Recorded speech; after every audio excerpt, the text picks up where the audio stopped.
या मालिकेतील सर्व पात्र, घटना व नाव काल्पनिक आहेत. त्यांचा प्रत्यक्ष किंवा अप्रत्यक्ष रीतीने कोणाशी काहीही संबंध नाही.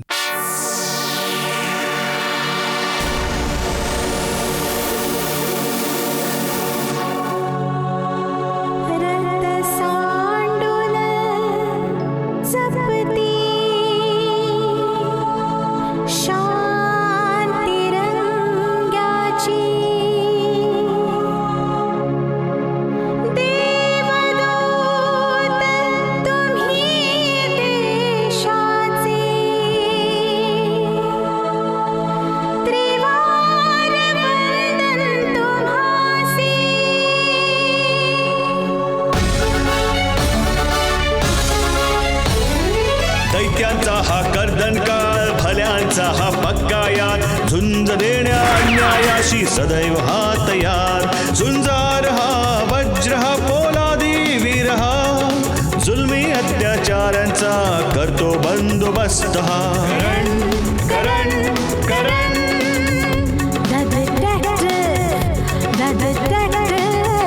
जय हिंद जय हिंद जय हिंद जय हिंद.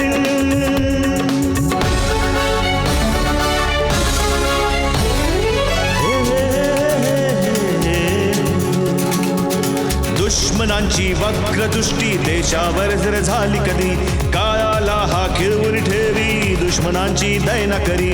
पुत्र भारत मातेचा हा देश प्रेमी सहृदयी, हा देश प्रेमी सहृदयी, हा देश प्रेमी सहृदयी. झुंजार हा वज्र हा पोलादी वीर हा, जुलमी अत्याचारांचा करतो बंदोबस्त हा. करण करण करण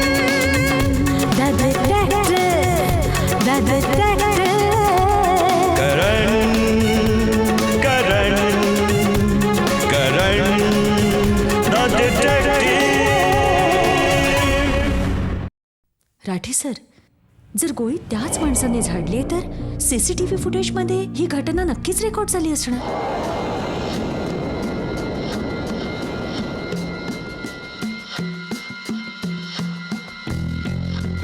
याचा अर्थ जेव्हा ही घटना घडली त्यावेळी लाईट्स गेले होते, आणि जेव्हा लाईट्स परत आले ही घटना घडून गेली होती.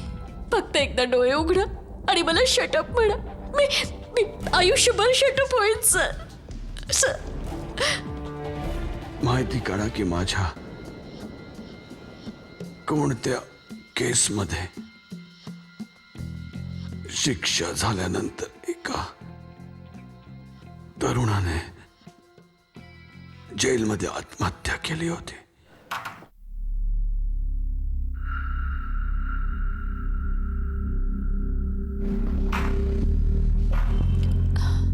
इन्स्पेक्टर, समजण्याचा प्रयत्न करा. त्यांना कंप्लीट रेस्टची गरज आहे. सॉरी डॉक्टर, आम्ही काळजी घेऊ. It's okay. मोनिका, तुझ्या थिसिसमध्ये करण साहेबांच्या जवळजवळ प्रत्येक केसची माहिती असेल ना? हो राठी सर, जेव्हापासून मी जॉईन केलंय तेव्हापासून आजपर्यंत जवळजवळ प्रत्येक केसची माहिती आहे माझ्याकडे. पण मला अशी कुठली केस आठवत नाहीये.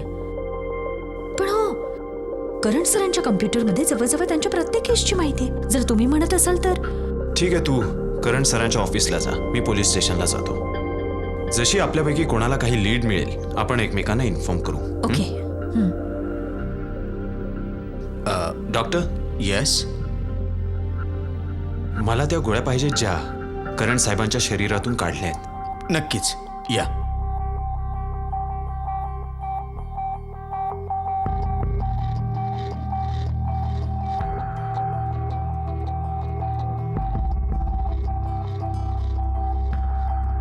बजरंगबली, एका वर्षापूर्वी तुम्हाला साक्षी मानून मी मला स्वतःला वचन दिलं होतं की आपल्या निरपराध मुलाच्या खुन्याला जिवंत नाही सोडणार. मी आपलं वचन पूर्ण केलं. करणला त्याच्या गुन्ह्याची शिक्षा दिली मी भगवंता. आता मी आपल्या बाळाच्या अस्थी विसर्जित करायला जातोय. त्याच्या आत्म्याला शांती दे देवा. माझ्या बाळाच्या आत्म्याला शांती दे देवा.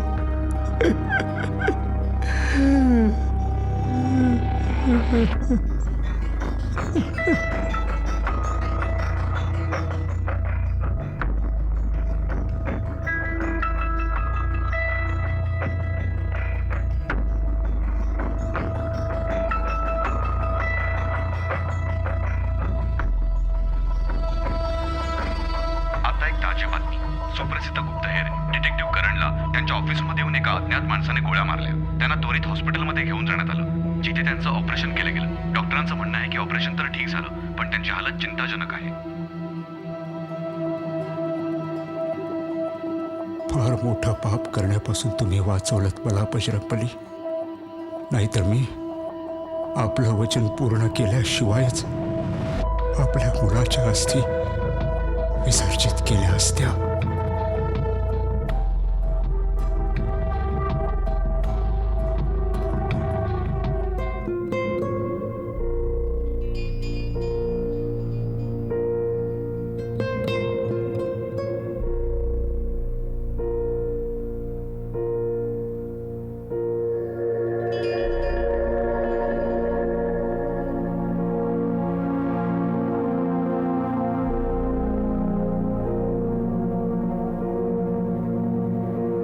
Happy birthday sir. हे काय आहे? Happy birthday dear sir. Happy birthday Karan sir.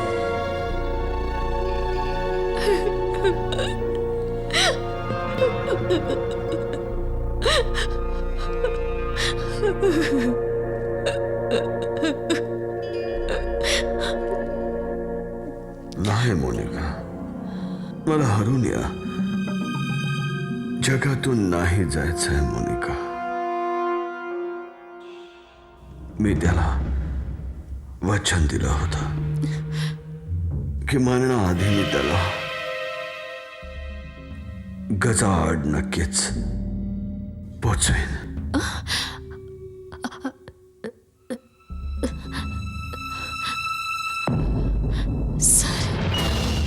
मी तुम्हाला तुमची गुरुदक्षिणा नक्की देईन.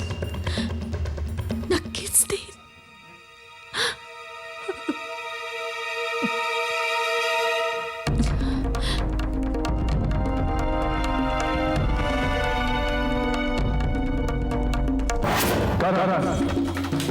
The detective.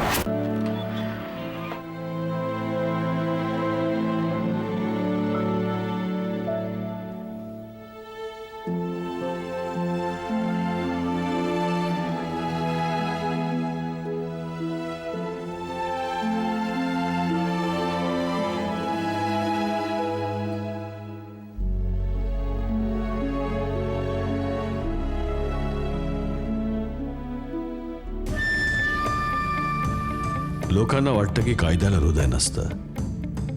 कायदा कठोर असतो, पण ही गोष्ट चूक आहे. कायद्याला पण जाणीव होत असते, त्यालाही हृदय असतं.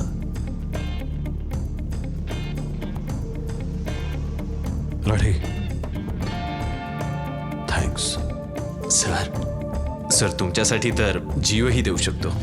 आणि मग तुमची साथ आहे म्हणूनच तर मी या गणवेशाची इतकी चांगली सेवा करू शकतो. राठी, हे जे काय तुम्ही केलं आहे ना, शक्य आहे की तुमचा हा गणवेश नेहमी करता काढून घेतला जाईल. काही परवा नाही सर. तुम्ही पण त्या गणवेशाशिवाय कायद्याची सेवा करताय. आता गणवेश असो वा नसो, मी आपली ड्युटी करतच राहणार.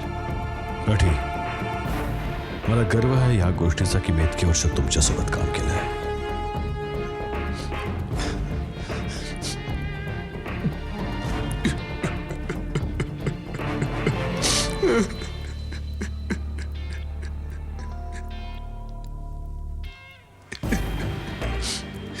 करण साहेबांना काही नाही होणार सर. ते ठीक होतील. आपल्या सगळ्यांच्या शुभेच्छा त्यांना मृत्यूच्या दारातून परत खेचून आणतील सर. सर, सगळं डिपार्टमेंट त्यांच्यासाठी प्रार्थना करत आहे सर. थँक्यू म्हात्रे. असा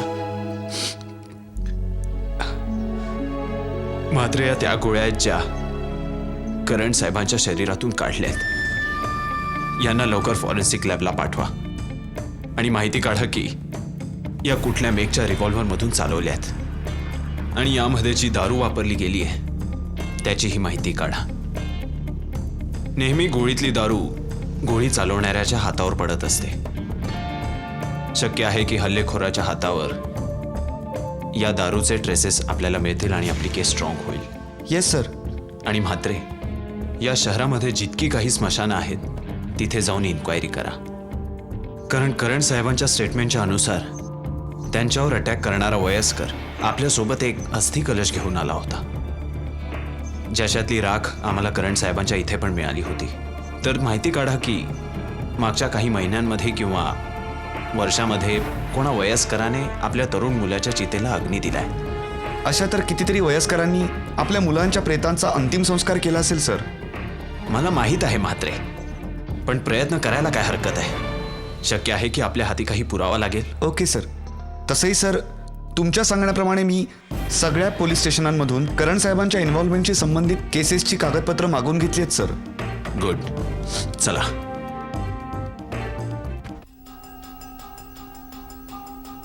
सर, ही आहेत ती सगळी कागदपत्र. ठीक आहे, मी बघतो. तुम्ही स्मशानांमध्ये इन्क्वायरीसाठी निघा. Okay sir.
Yes.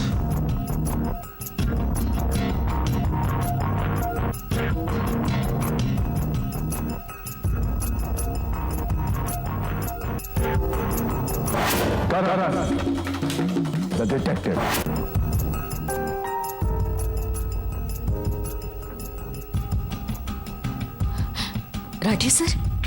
Rathe sir, मी तुम्हालाच फोन करणार होते. का? काय झालं? राठे सर, मी करण सरांच्या कम्प्युटरवर केसेस स्टडी करते. सर, सगळ्याच केसेसमध्ये एकतर गुन्हेगाराने आपला गुन्हा कबूल केलाय किंवा मग त्याने सुसाईड केली, नाहीतर मग पोलीस किंवा करण सरांच्या हातून तो मारला गेलाय. पण फक्त एका गुन्हेगाराने शेवटपर्यंत आपला गुन्हा कबूल केला नव्हता. करण साहेबांनी एकत्र केलेल्या पुराव्यांच्या आधारावर त्याला जन्मठेपेची शिक्षा झाली होती, पण शेवटपर्यंत तो याच गोष्टीची फिर्याद करत होता की तो निर्दोष आहे. राईट. आणि त्याचं नाव आहे अजय साहनी. आणि तो सेंट्रल जेलमध्ये आपल्या गुन्ह्याची शिक्षा भोगतोय. माझ्याकडे फाईलमध्ये त्याचं होम टाउन नागपूरचा ॲड्रेस आहे. मी सेंट्रल जेलला जातोय. मोनिका, तू एक काम कर, फ्लाईट पकडून ताबडतोब नागपूरला जा आणि माहिती काढ की त्याच्या घरामध्ये कोण कोण आहे. Okay sir. सर तुम्ही मला त्याचा ॲड्रेस SMS करा. राईट. बाय.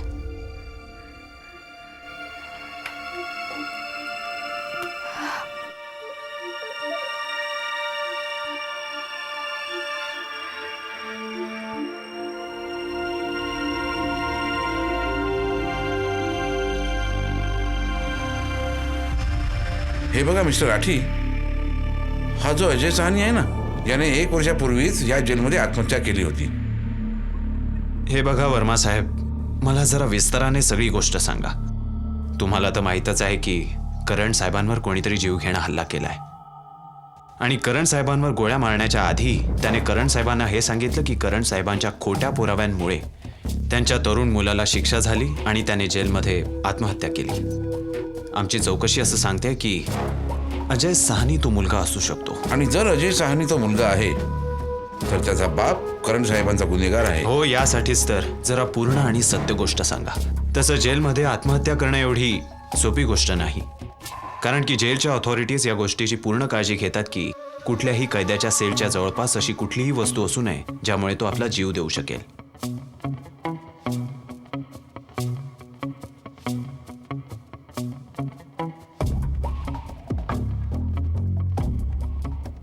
हे बघा राठी साहेब, ही जी गोष्ट आहे ना, ही माझ्या आणि तुमच्यामध्येच राहिली पाहिजे, नाहीतर या गरीबाचा गणवेश उतरून जाईल. तुम्ही निर्धास्त राहा वर्मा साहेब. खरं तर गोष्ट अशी आहे, हा जो अजय साहनी आहे ना, हा मुलगा एक माथेफिरू होता आणि सतत तो जेलमध्ये कैद्यांशी भांडत झगडत असायचा. पण जेव्हा त्याचे वडील यायचे तो एकदम भोळा बनून जायचा, कारण त्याचे जे वडील होते ना ते फारच आदर्शवादी होते आणि त्याला ह्या गोष्टीची भीती होती, जर का त्याच्या बापाला हे कळलं की हाच गुन्हेगार आहे तर ते ह्याच्याशी सगळे संबंध तोडून टाकतील आणि त्याला आपल्या जमीन जुमल्यातून वंचित ठेवतील. आणि यासाठीच त्याने आपल्या बापाला हा विश्वास दिला की तो निर्दोष आहे. एक दिवस असं झालं राठी साहेब की त्याचं आपल्या सोबती कैद्यांबरोबर भांडण झालं. त्या कैद्यांनी त्याला मारून टाकलं आणि त्या घटनेला आत्महत्येचं रूप दिलं. जेव्हा मी स्वतः या घटनेची इन्क्वायरी केली ना, तेव्हा हे सगळं सत्य आहे ना ते समोर आलं. परंतु मिस्टर राठी, तोपर्यंत फार उशीर झाला होता. त्याच्या वडिलांचा पत्ता आहे तुमच्यापाशी? पत्ता त्याने इथला तर पत्ता दिला नव्हता, पण हो त्याने नागपूरचा पत्ता लिहिला होता. तो तर आहे माझ्याकडे. असो मिस्टर वर्मा, आणखी काही माहिती मिळाली तर सांगा. Thank you very much. You welcome. काही गरज असली तर मला फोन करा. Okay, thank you. Bye bye.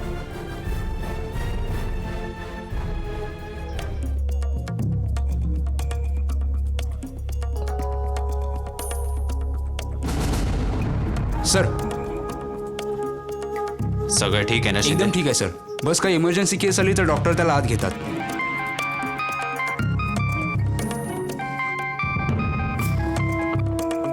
हा मोनिका, एक मिनिट. शिंदे, तुम्ही एक राऊंड मारून या. Okay sir. Monika, good news आहे. तोच माणूस आपलं टार्गेट आहे. काय माहिती मिळाली त्याच्या बाबतीत? नाही राठी सर, त्याच्या नागपूरवाल्या फ्लॅटमध्ये तर तो मागच्या 1 वर्षापासून नाही आला. ठीक आहे, तू परत ये. आणि हो, तिथल्या लोकल पोलिसांना त्याच्या घरावर पाळतीच्या इन्स्ट्रक्शन्स देऊन ठेव. Okay sir.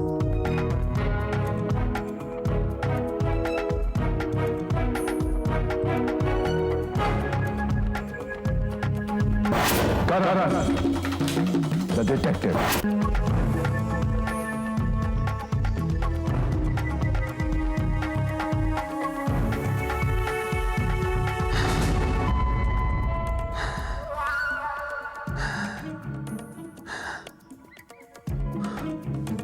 तुम्ही ठीक तर आहात ना सर?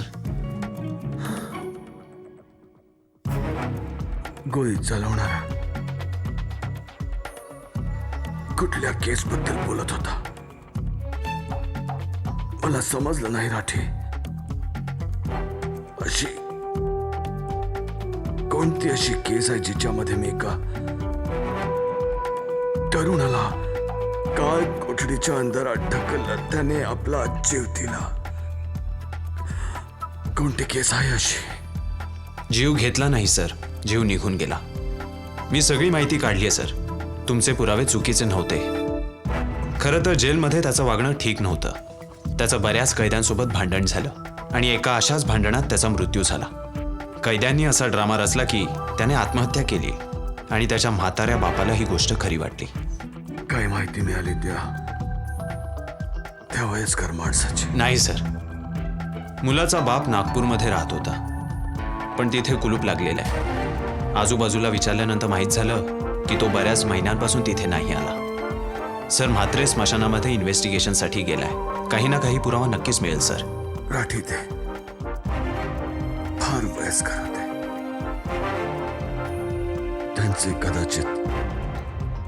त्यांचे कदाचित या शहरात कोणीच नाही. तुम्ही जर त्या म्हाताऱ्याच्या मागे जाल तर तुमच्या हाती काहीच येणार नाही. राठी, तुम्ही त्याच्या मुलाच्या प्रेताची इन्क्वायरी करा. ही माहिती घ्या की ते प्रेत जेल पासून स्मशानापर्यंत कसं पोचलं. शक्य आहे की तो म्हातारा त्या प्रेताला स्मशानात घेऊन जाण्याआधी आपल्या घरी घेऊन गेला असावा. ही माहिती घ्या राठे. शक्य आहे की त्या वयस्कर माणसाचा ऍड्रेस माहित होईल. Yes sir. Shinde, yes sir. तुम्ही सरांची काळजी घ्या. काळजी करू नका सर. मी येतो सर. चला सर. आता मला माझ्या मृत्यूचं मुळीच दुःख नाहीये. देवाच्या कृपेने माझ्या हातून कधीच कोणा निरपराधाला शिक्षा झाली नाहीये. हॅलो, फॉरेन्सिक ऑफिसमधून गुप्ता बोलतोय राठीजी. हां गुप्ताजी, बोला, काय रिपोर्ट आहे? मला करण साहेबांच्या ऑफिसमध्ये बऱ्याच लोकांच्या वेगवेगळ्या फिंगरप्रिंट्स मिळाले आहेत. हो, करण सरांच्या ऑफिसमध्ये तर बऱ्याच लोकांचं येणं जाणं होतं. ज्यांना पण त्यांच्या मदतीची गरज भासायची ते त्यांच्यापाशी जायचे आणि करण सर पण कोणाला कधी नाही नाही म्हणायचे. हे, हां सर. कुठे घेऊन चाललायस? सर, इमर्जन्सी केस आहे, ICU मध्ये घेऊन चाललोय. हा एरिया प्रोहिबिटेड आहे. सर, ICU मध्ये जाण्याचा हाच एक रस्ता आहे. डॉक्टरांनी याची परमिशन दिली आहे. Okay, but be careful. Okay sir. आजोबा, मी जरा आलोच. हां गुप्ताजी, तर तुम्ही म्हणत होता की तिथे बऱ्याच लोकांचे fingerprints मिळालेत.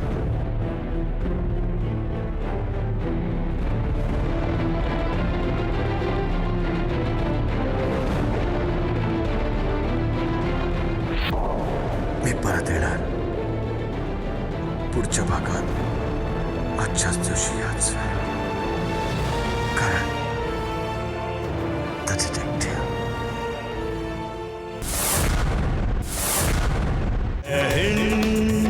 Jai Hind, Jai Hind, Jai Hind.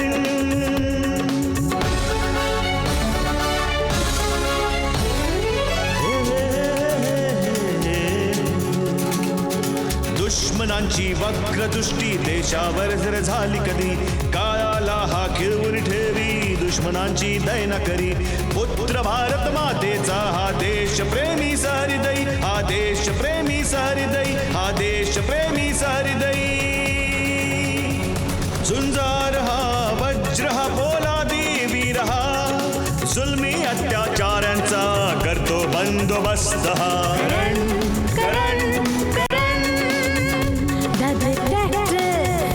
The Detective.